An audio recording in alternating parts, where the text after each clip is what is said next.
Many older unmarried women have told me they are exceptionally outstanding and high quality. Yet despite all their boasting, they remain single. They need to realize something important. When it comes down to it, men can be much more pragmatic than women.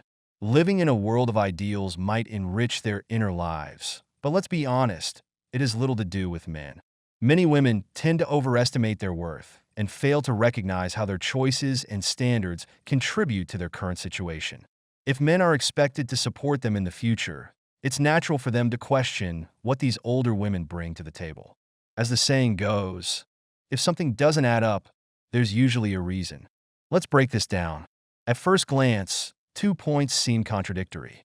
If someone is truly high quality, why are they still single?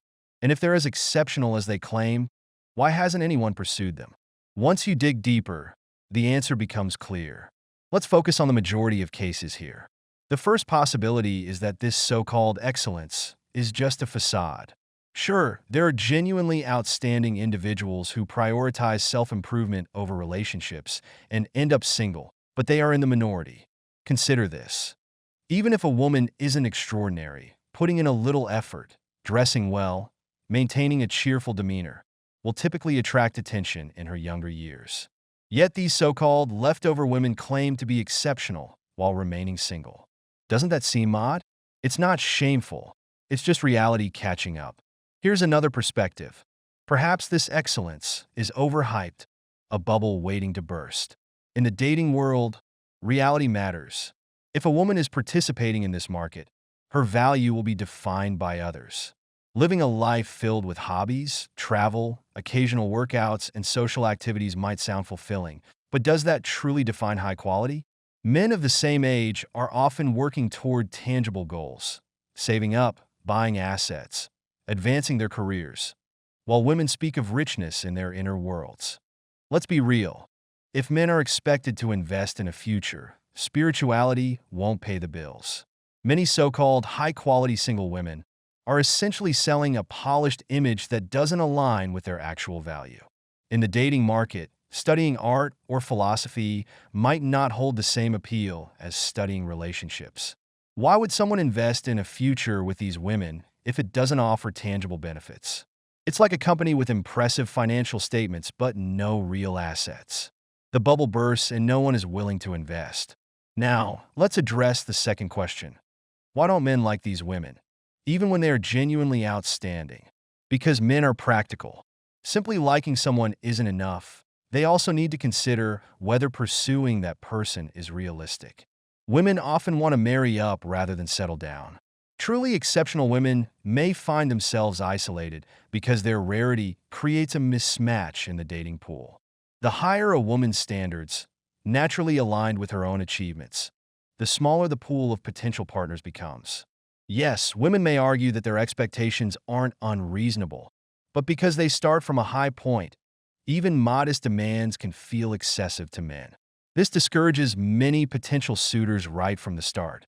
In some cases, men simply opt out because they don't want to pursue someone who might seem demanding or make them uncomfortable. It's easier to avoid the emotional toll altogether. In summary, there are 2 reasons why high-quality single women remain single. First, their perceived quality might be exaggerated, making it difficult for anyone to take them seriously.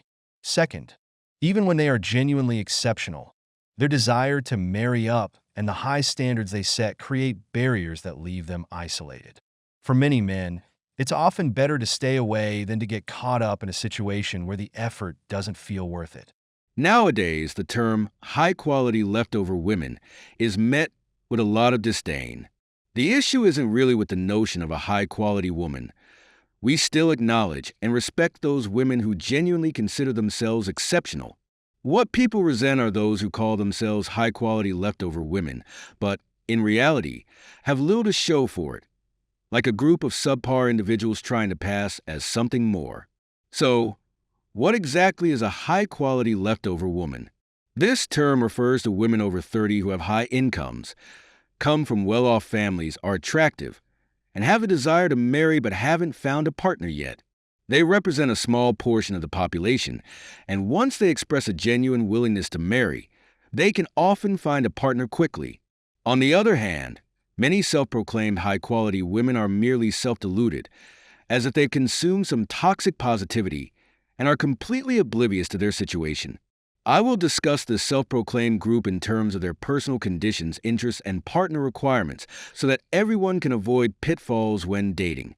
First, let's look at their conditions. This group often claims they are preparing to improve themselves.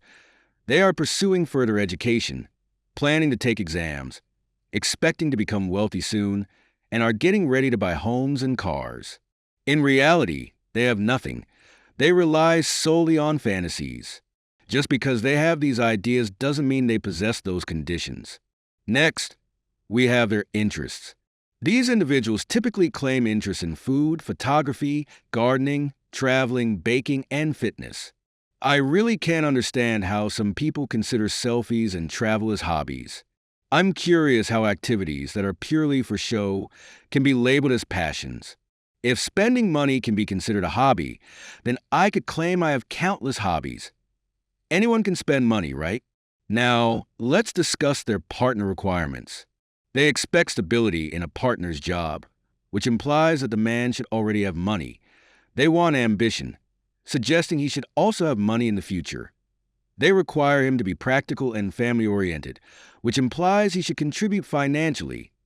They look for high emotional intelligence and kindness, meaning he should provide emotional support and not project his negativity onto them. They expect gifts and money transfers during holidays, and they want a partner with emotional stability, implying that while they may have a bad temper, he should be patient with them. In summary, this is what I mean by a group of subpar individuals who claim to be high quality. They continually raise their partner expectations, but don't back it up with any corresponding qualities of their own, only knowing how to take without understanding the need to give back. The qualities that women boast about often mean little to men and can even be a turnoff. For instance, if a woman earns around $500,000 a year and has minimal debt, finding a partner with similar conditions is unlikely, and finding someone slightly better off is almost impossible. In society, this demographic of single women is quite large, and they are among the most challenged in the dating market. This is because the dynamics of dating are different for men and women. Women aim upward while men are more flexible. These women who have decent conditions but struggle to marry often find that, from a man's perspective, their value doesn't match what they think. They misunderstand their own worth, equating material conditions with upward mobility. In reality, high-quality men don't care much about these things since they likely already have them. For example, if I have to choose between two women, one with a house and a car, and another without, men generally see no difference between the two. If you have a house and a car but don't share them with a man, what does that mean for him? In fact, a woman with assets may adopt a more arrogant attitude and set higher expectations for men. So, what does a man gain from being with her? Another realistic example. Many women earning $500,000 a year want to date men who earn $1 million, only to find that such men are already taken. These women will then complain that men are blind, but from a man's perspective, a woman earning $500,000 a year isn't going to contribute anything significant to a relationship. A woman with an average income isn't going to spend her money on a man either. If neither will contribute, then what's the difference? In fact, a woman earning $500,000 a year may have higher living standards and expenses, requiring more spending on meals and gifts, and she may not even appreciate it. She won't worship a man who earns $1 million the same way a woman with an average income would, as she would be more dependent, compliant, and admiring of him. So, who do you think men would choose? The reality is that high-quality men aren't lacking for women. If women want to attract high-quality men, they need to bring their own value to the table, which means demonstrating altruism and competitiveness. Who are women competing against? Other women. These so-called high-quality women need to figure out how they stand out compared to others and give men a reason to choose them. If being with her offers no benefits, why would someone choose to be with her? In short, what high-quality women consider valuable means nothing to men. It's just a label. When it comes to the marriage market, imagine this. You're a 30-year-old man. and I ask you to choose between two women. The first is 38, with a PhD from a top university like Tsinghua or Peking University. The second is 24, a graduate of an average university. Which one would you choose? I'd love to hear your thoughts in the comments. As for me, the choice is obvious. I'd go with the 24-year-old without hesitation. If I even had to think twice, I'd be kidding myself. For me, this isn't even a competition. The 38-year-old PhD isn't a contender in the dating market. She's just there as a formality. Yet people still label women like her as high-quality leftover women. I just don't get it. Where's the self-awareness? If you're 38 and still single, how can you consider yourself high quality? Think of it like selling apples.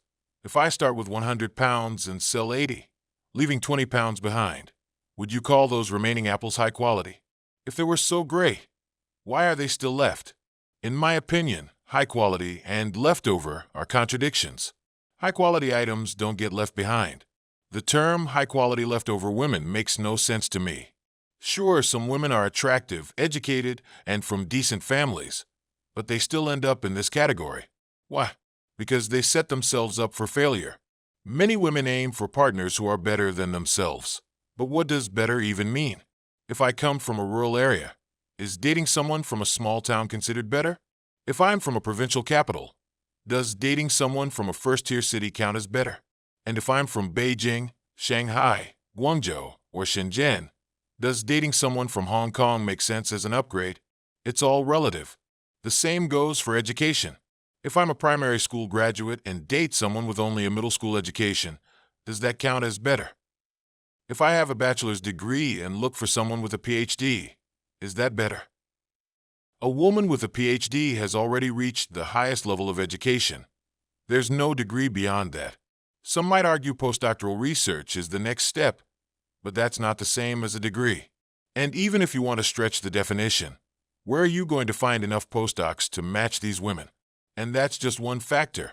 Add in family background, age, parents' occupations, and physical appearance, and the pool of potential partners shrinks even further. Why do female PhDs often struggle to find partners? It's because their criteria are too narrow. They insist on marrying up, but the higher you aim, the smaller the pool of eligible men. For some of these women, their dating prospects are limited to a few thousand men out of a billion people. Is it any wonder they remain single? Now, being single doesn't make someone worthless, but time is not on their side. As they get older, their chances of finding a partner decrease. By the time they're 50, who's going to want them? They may not even be able to have children. Even at 38, they're considered high risk for pregnancy. It's not the same as marrying someone younger, who still has time on their side. And yes, marriage isn't solely about having kids, but let's not pretend that's not a major factor for many people. Being unable to have children, choosing not to have them, or being unwilling are entirely different things, and it's worth acknowledging. The real issue with high-quality leftover women is misclassification. Some women see themselves as premium when they're really not. It's like comparing apples to apples. You might think you're a top-tier apple, attractive, educated, and in shape, but your peers might come from wealthier or more influential families. You're a good apple, sure, but they're Fuji apples, priced higher for a reason. Even if you're a decent apple, time will eventually catch up. No apple stays fresh for 10 years. The so-called high-quality leftover women will eventually lose their appeal. Some will be used and discarded. Others will be forgotten entirely. At the end of the day, what are they? Damaged goods that no one wants, left to rot. And with that, I'll leave it here. Thanks for watching. Goodbye.